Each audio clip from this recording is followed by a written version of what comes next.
बिस्मिल्लाहिर्रहमानिर्रहीम। अस्सलामु अलैकुम। सही बुखारी हदीस नंबर 346। मैं अब्दुल्ला बिन मसूद और अबी मूसा अशअरी की खिदमत में था। अबू मूसा ने पूछा कि अबू अब्दुर्रहमान, आपका क्या ख्याल है कि अगर किसी को गुस्ल की हाजत हो और पानी ना मिले तो वो क्या करे? अब्दुल्ला ने फरमाया कि इसे नमाज ना पढ़नी चाहिए जब तक इसे पानी न मिल जाए। अबू मूसा ने कहा कि फिर अम्मार की इस रिवायत का क्या होगा, जबकि नबी करीम सल्लल्लाहु अलैहि वसल्लम ने इनसे कहा था कि तुम्हें सिर्फ हाथ और मुंह का तयम्मुम काफ़ी था। इब्न मसूद ने फरमाया कि तुम उमर को नहीं देखते कि वो अम्मार की इस बात पर मुतमईन नहीं हुए थे। फिर अबू मूसा ने कहा कि अच्छा, अम्मार की बात को छोड़ो, लेकिन इस आयत का क्या जवाब दोगे जिसमें जनाबत में तयम्मुम करने की वाज़ेह इजाज़त मौजूद है? अब्दुल्ला बिन मसूद इसका कोई जवाब ना दे सके, सिर्फ ये कहा कि अगर हम इसकी भी लोगों को इजाज़त दे दें तो इनका हाल ये हो जाएगा कि अगर किसी को पानी ठंडा मालूम हुआ तो इसे छोड़ दिया करेगा और तयम्मुम कर लिया करेगा। आमिश कहते हैं कि मैंने शकीक से कहा कि गोया अब्दुल्ला ने इस वजह से ये सूरत नापसंद की थी, तो उन्होंने जवाब दिया कि हाँ। सही बुखारी हदीस नंबर 347।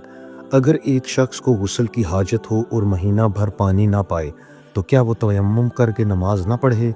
शकीक कहते हैं कि हज़रत अब्दुल्ला बिन मसूद ने जवाब दिया कि वो तयम्मुम ना करे अगरचे कि वो एक महीना तक पानी ना पाए और नमाज मौकूफ़ रखे। अबू मूसा रज़ी अल्लाह अन्हा ने इस पर कहा कि फिर सूरत मायदा की इस आयत का क्या मतलब होगा? अगर तुम पानी ना पाओ तो पाक मिट्टी पर तयम्मुम कर लो। हज़रत अब्दुल्ला बिन मसूद बोले कि अगर लोगों को इसकी इजाज़त दे दी जाए तो जल्द ही ये हाल हो जाएगा कि जब इनको पानी ठंडा मालूम होगा तो वो मिट्टी से तयम्मुम ही कर लेंगे। आमिश ने कहा, मैंने शकीक से कहा तो तुमने जंबी के लिए तमीम इसलिए बुरा जाना? उन्होंने कहा हाँ। फिर हज़रत अबू मूसा अशअरी रज़ी अल्लाह अन्हा ने फरमाया कि क्या आपको हज़रत अम्मार का हज़रत उमर बिन ख़त्ताब रज़ी अल्लाह अन्हा के सामने ये कौल मालूम नहीं कि मुझे रसूलुल्लाह सल्लल्लाहु अलैहि वसल्लम ने किसी काम के लिए भेजा था। सफ़र में मुझे गुस्ल की ज़रूरत हो गई लेकिन पानी नहीं मिला, इसलिए मैं मिट्टी में जानवर की तरह लोट पोट लिया। फिर मैंने रसूलुल्लाह सल्लल्लाहु अलैहि वसल्लम से इसका ज़िक्र किया तो आप सल्लल्लाहु अलैहि वसल्लम ने फरमाया कि तुम्हारे लिए सिर्फ इतना इतना करना काफ़ी था। और आपने अपने हाथों को ज़मीन पर एक मरतबा मारा, फिर इनको झाड़कर बाएं हाथ से दाहिने की पुश्त को मल लिया या बाएं हाथ की दाहिने हाथ से मसा किया, फिर दोनों हाथों से चेहरे का मसा किया।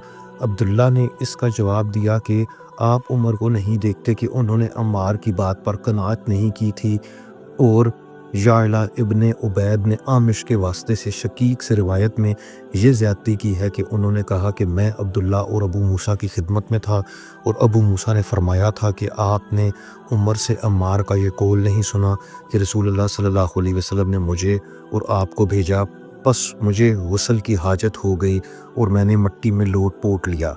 फिर मैं रात रसूलुल्लाह सल्लल्लाहु अलैहि वसल्लम की खिदमत में हाजिर हुआ और आप सल्लल्लाहु अलैहि वसल्लम से सूरत हाल के मुतल्लिक ज़िक्र किया तो आप सल्लल्लाहु अलैहि वसल्लम ने फरमाया कि तुम्हें सिर्फ इतना ही काफ़ी था और अपने चेहरे और हथेलियों का एक ही मरतबा मसा किया।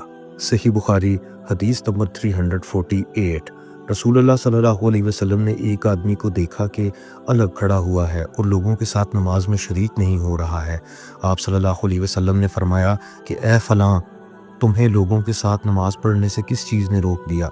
इसने अर्ज़ की, या रसूल अल्लाह, मुझे गुस्ल की ज़रूरत हो गई और पानी नहीं है। आप सल्लल्लाहु अलैहि वसल्लम ने फरमाया, फिर तुमको पाक मिट्टी से तयम्मुम करना ज़रूरी था, बस वो तुम्हारे लिए काफ़ी होता। सदक़ल्लाहुल अज़ीम। अल्लाह हाफ़िज़।